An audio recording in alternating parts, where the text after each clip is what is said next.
the a-hole for laughing in my mother's friend's face when she told me to go to my room? I, 25 female, don't speak to my mother, like at all. I had to go to my mother's house today to pick up an important document that I left behind when I moved out 7 years ago. As soon as I got to the house, my mother suddenly had a massive emergency and realized that it was apparently her friend's funeral today and she completely forgot about it.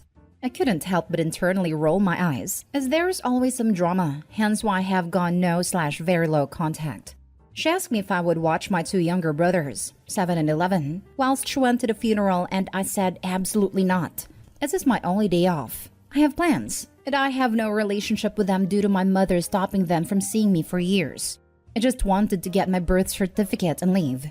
My mother asked her friend if she would babysit and asked me to stay for 10 minutes until her friend came.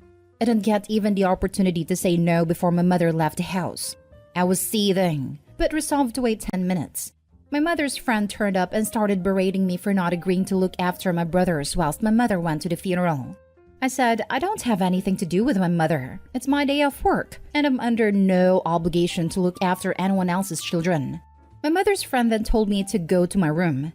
I laughed in her face and started to leave the house. She asked me where I was going, and I told her my room at my apartment that I pay for with my big girl job. Because I'm an adult, not a child, and don't ever speak down to me like that again. And I left. My mother has left me loads of messages and missed calls saying I'm an a-hole for the way I spoke to her friend. I do admit I look kinda young, but I'm still not happy with the way my mother's friend spoke to me. Am I the a-hole? Now for the top comments. Not the a-hole. I actually quite admire your refusal to get drawn in. Absolutely not the a-hole. I have issues with people who talk to even my second graders like this. If Opie were my child, the friend would be getting more than an earful. I hope you enjoy the freedom from having to deal with them, Opie. May it be full of autonomy and independence. Not the a-hole. The audacity to try and send someone else's adult child to their room. I would have laughed too. I came into this expecting her to be younger than 18, and when I read 25, I laughed for like 5 minutes. Even if she was under 18, that person had absolutely zero grounds to tell a stranger what to do in a house that wasn't hers. Had a good laugh though too. I may be the a-hole because my mother's friend didn't know me and may have genuinely thought I was a minor, as I do look very young for my age. It really wouldn't matter. You're not the a-hole now, and you'd have been not the a-hole if you had been a minor. She had no business speaking to you that way regardless. The fact that adults can quite often get away with behaving badly towards children because children don't usually have the ability to do what you did here doesn't mean that their behavior is good. It just means they can get away with it. She behaved like an A and you spanked her. Next story. Am I the a-hole for not paying for my daughter's honeymoon after she canceled her wedding? My wife and I have 3 kids, 36 male, 32 female, and 25 female. We have had agreements with all of our kids that we would help pay for up to $10,000 for their weddings or use that same amount towards a down payment on their first home. Both of our oldest kids picked the down payment option. They both got married and had medium-sized weddings, both under 100 guests. They paid for the majority of their weddings themselves, but we did pitch in maybe $1,000 to $2,000 to each of them to help a bit. My youngest got engaged last year and started planning her wedding, which was scheduled for this October. She told us she would like us to help pay for the wedding instead of a house, since both her and her fiancé are more comfortable with apartment living and don't want to put roots down anywhere since they are both young.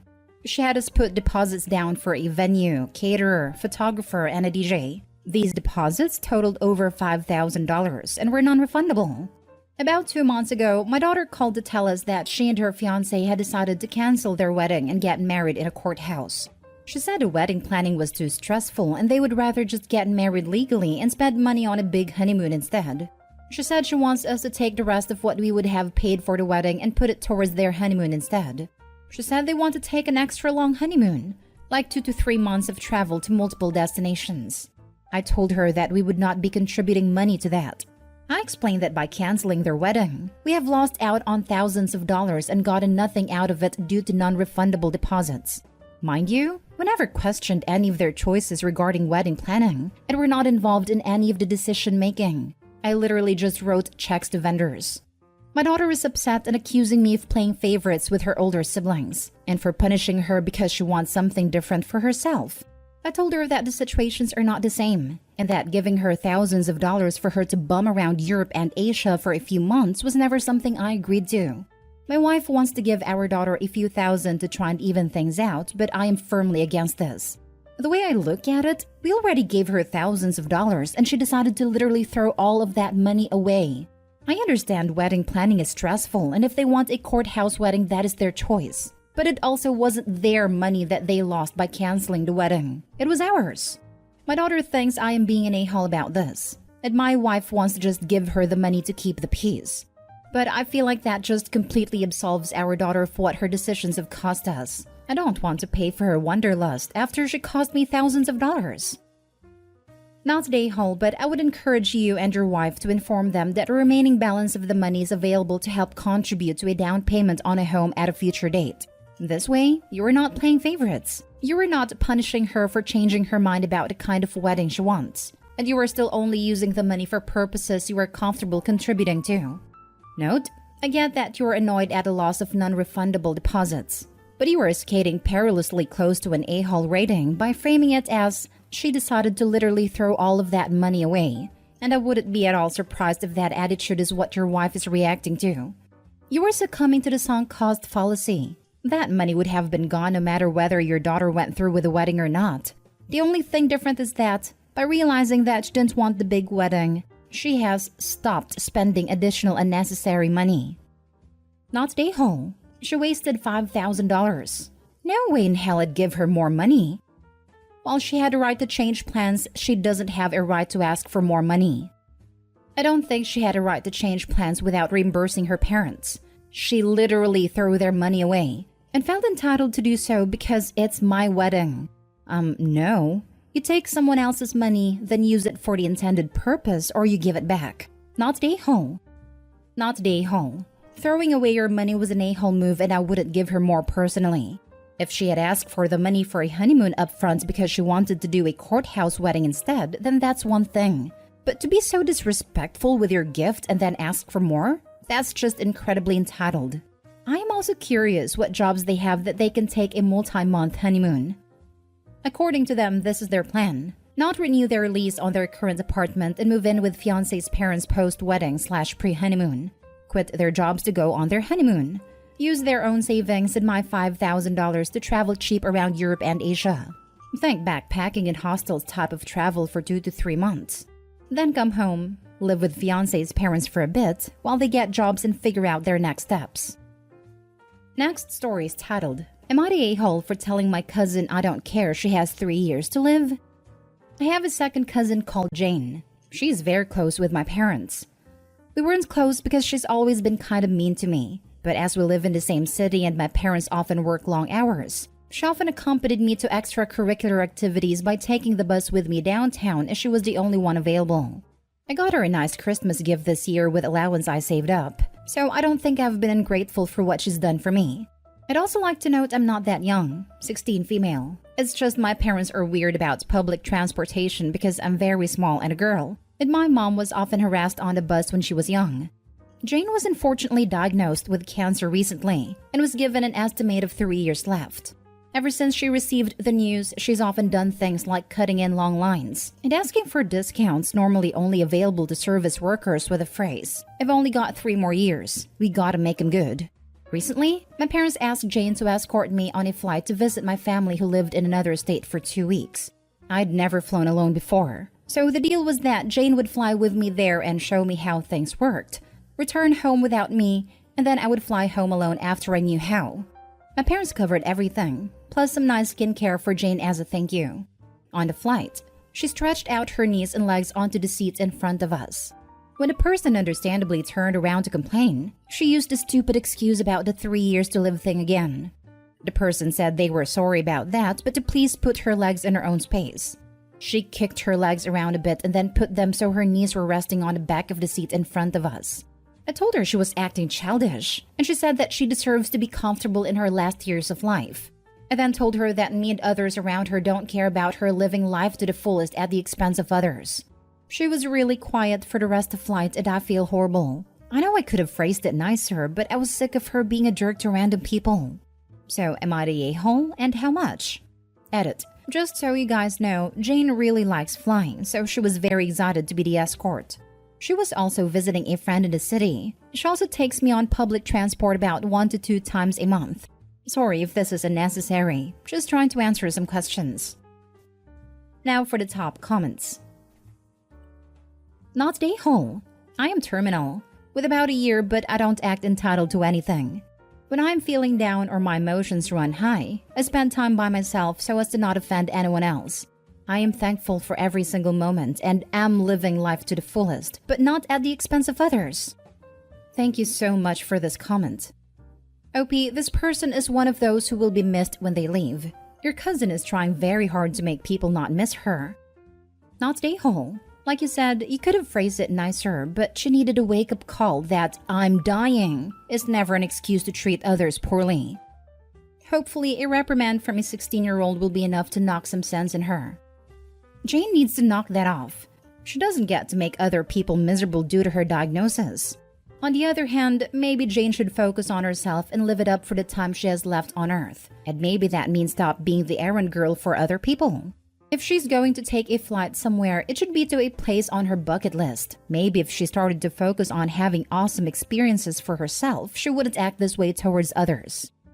Not the a-hole. It sucks that your cousin has only 3 years to live. However, that does not give them the right to treat everyone like dirt. You're right to call them out. It's pretty character revealing though. Like money provides certainty that you'll be okay, this diagnosis provides certainty of Jane's fate. What does Jane do now knowing that she hasn't gotten much time left?